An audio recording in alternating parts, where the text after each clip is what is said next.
I Hate the News is the weekly news bulletin from I Hate Politics podcast, a show about a human activity we love to hate. I'm Sunil Dasgupta. The week of June 4th, 2024, MCPS announces school specific teacher cuts. A new grant seeks to bring back driver's ed to public schools in Maryland after 30 years. A plan to cut 1,200 trees to allow upgrading an old golf course in Rock Creek National Park sparks outrage, and much more. Stay with us. I Hate Politics is brought to you by UMBC's Political Science Program. If your goal is to make a meaningful impact with a career in local, state, or federal government, discover what this degree can do for you. Learn more at shadygrove.umbc.edu. Music for this episode comes from Rockville singer-songwriter Andrew Glor and his band Drew Pictures.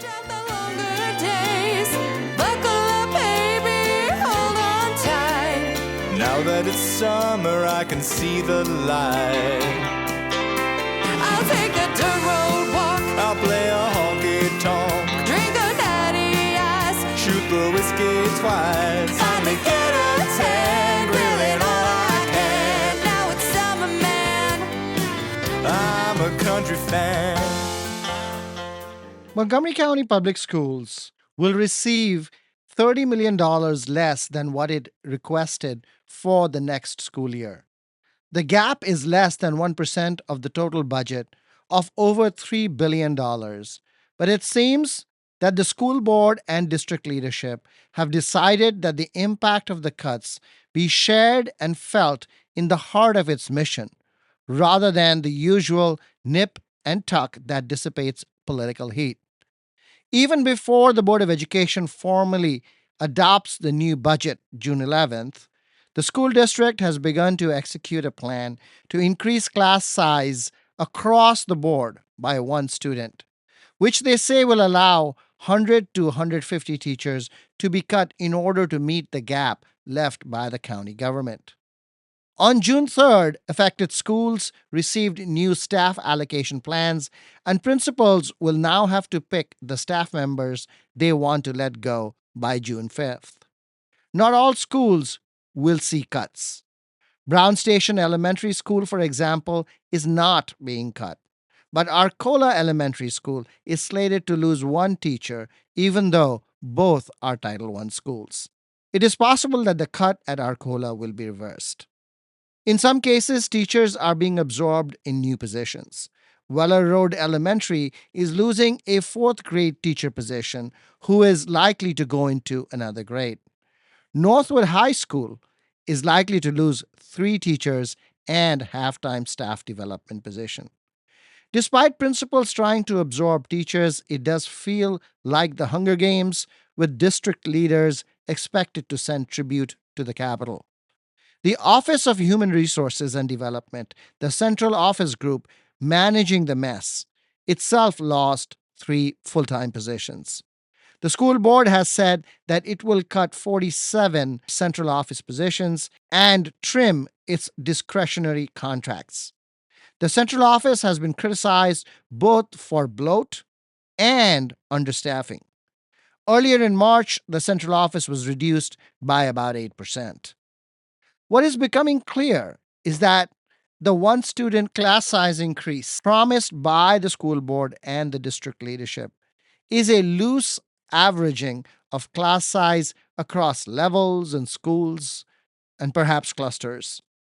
There will be plenty of individual classes with many more students than in 2024. One middle school French teacher reported that she already has 33 students, 3 more than what she's supposed to have. At another middle school, this one in Mid-County, a teacher reported that administrators said to them that there would be no class size caps any longer. Class sizes are guidelines only. The plan affects classroom teachers alone, not counselors or other staff.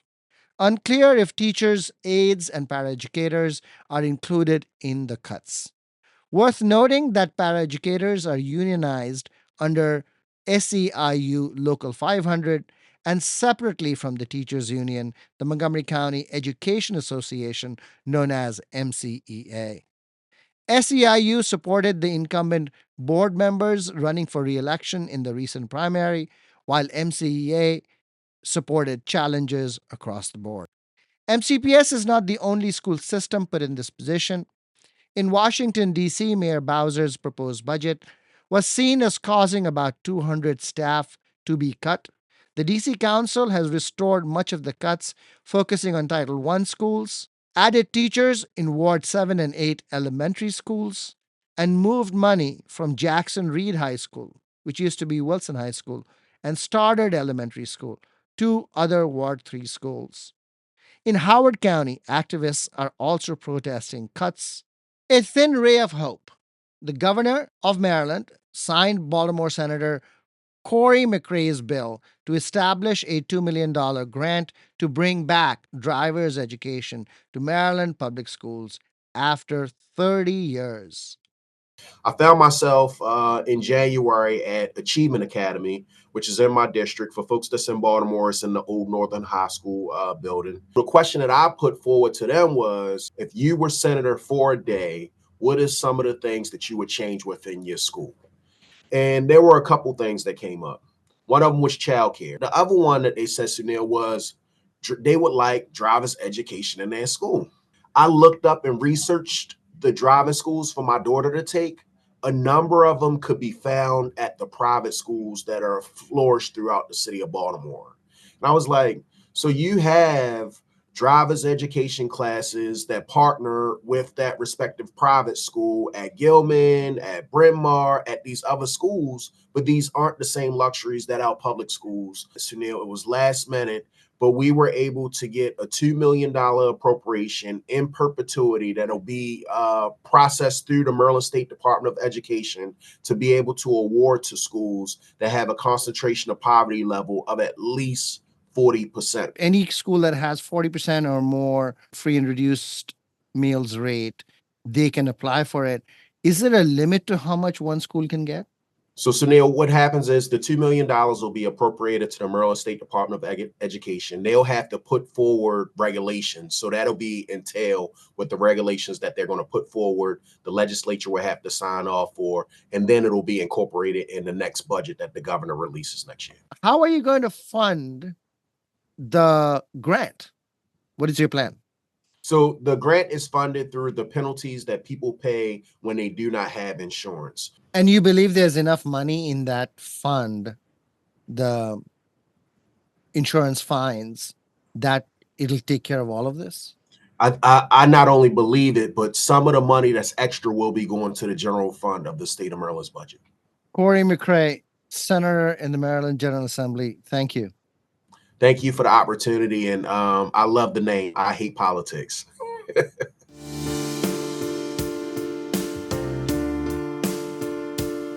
In Upper Rock Creek Park by Military Road, there is an old golf course that has become the subject of a pitched political battle.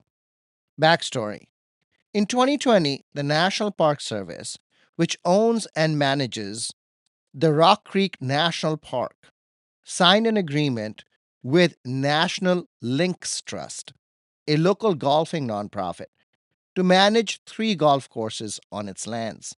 One of them being the Rock Creek Golf Course, which is now almost 100 years old and in need of renovation. National Links Trust, which now runs the course, came up with a plan to modernize and expand the facility, including adding a new driving range and more lights. The plan is expected to lead to the cutting down of 1,200, possibly more trees. The National Park Service did an environmental assessment, which was released in fall 2023, and then in April this year, released a finding of no significant impact, FONSI as it is called, which now allows the project to move forward. Environmental groups such as the Sierra Club of DC, Rock Creek Park Conservancy oppose the plan. I talked with Vanessa Bertelli and Samantha Krause of the group Rock Creek Golf Course for All, a coalition that brings together the opposition to the National Links Trust and National Park Service renovation plan. This is Sam Krause. The idea of that is cutting down the trees will then allow them to have a better golf course, better turf. The kind of grass that grows on golf courses needs sun, and it's a non-native invasive plant, so it's not really supposed to be in the park. And they say that many of the trees are dying and are dead, but actually in the numbers, there's actually only 3 dead trees, and only 2 of those 3 will be cut. Now, Vanessa Bertelli. According to the FONSI, which is short for Finding of No Significant Impact, there will be 591 trees removed because they're either unsafe, in poor condition, or dead, or are invasive. Out of those 591 trees, at least 178 are invasive. And we're perfectly happy for them to go to town on those. We have over 481 trees that are perfectly fine, that are being removed for grading. That means to create an additional par 3 9-hole course, to broaden existing fairways, to create an artificial pond for irrigation, to relocate a maintenance building to a densely forested area, like a bunch of things that have nothing to do with the health of the trees or with whether they're dangerous or not. In addition to those 481 trees that are perfectly okay trees, we're removing another 292 trees because there needs to be more sunlight and air circulation to grow turf. It's still an insane amount of trees that are getting cut down to renovate a golf course that is, yes, needs maintenance, yes, needs some work, but it doesn't need the complete overhaul that this plan entails.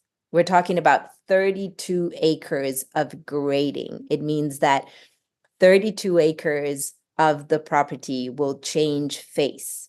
And I don't remember if it's like 5 acres that will get significant cut and fill. Like, it's a massive operation that will take approximately 2 years for a golf course that the golfers we speak to are perfectly happy to play as it is, and actually value the fact that it is so full of trees. So something is not right, and we cannot figure out what it is. They also say that they're removing 8 acres of canopy, and that works out to 0.5% of Rock Creek Park's total canopy.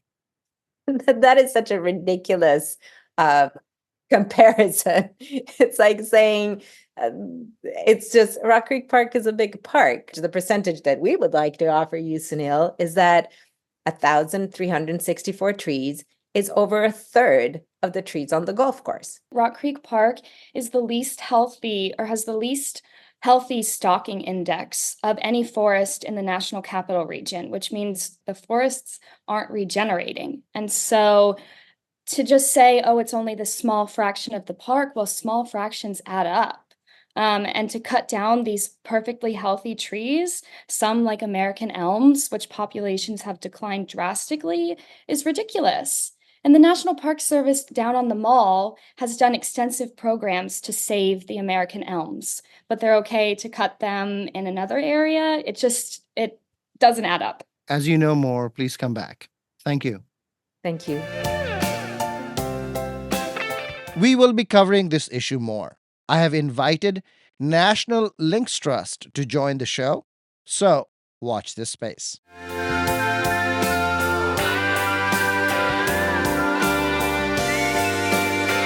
Changes at the Washington Post. Sally Busby, the executive director at the paper since 2021, is leaving and will be replaced by Matt Murray, formerly of the Wall Street Journal, who will continue until the 2024 elections. And after that, he will be replaced by Robert Winnett, who worked in the right-leaning British paper The Telegraph. There is concern that the new leadership signals a rightward shift in the paper's coverage. For each of the last 5 years, the city of Rockville has given the Dawson's Market $400,000 to keep its Rockville Town Center grocery store open. No more.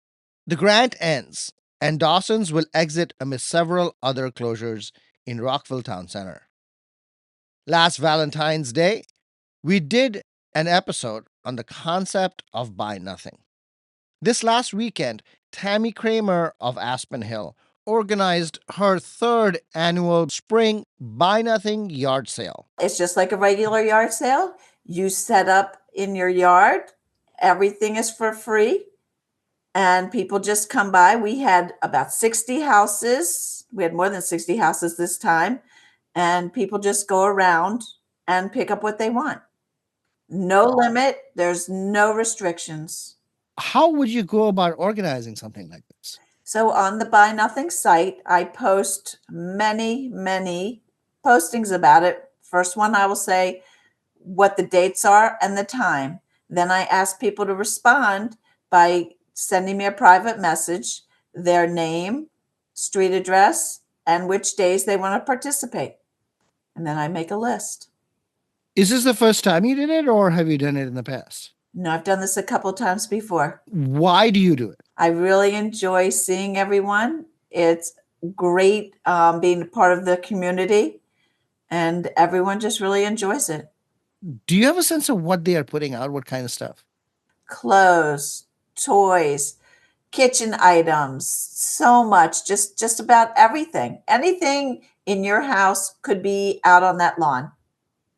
But big pieces of furniture too, right? Big Dining pieces tables. of furniture, absolutely. Cabinets from people's kitchens. You could find a toilet, a sink, so many different things. Yeah, it's fabulous. Tell me why this recycle economy is important.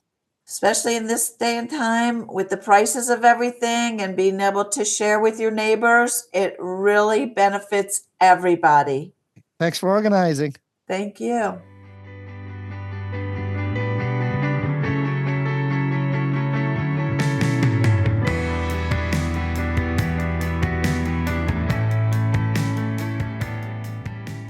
That's all for this episode. Be sure to check out our feature interview that comes out on Friday. I Hate Politics is produced by me, Sunil Dasgupta, and assistant producer Adama Gay, with support from the University of Maryland, Baltimore County. I direct UMBC's political science program at the universities at Shady Grove in Montgomery County, where, among other things, we explore and learn about politics, government, and society close to home. Music for this episode comes from Rockville singer-songwriter Andrew Glor and his band Drew Pictures. If you want to share your music on the show or know someone else who might want to, please email us at producer@ihbpod.org. See you next time. I'll still be standing tall, my back against the wall.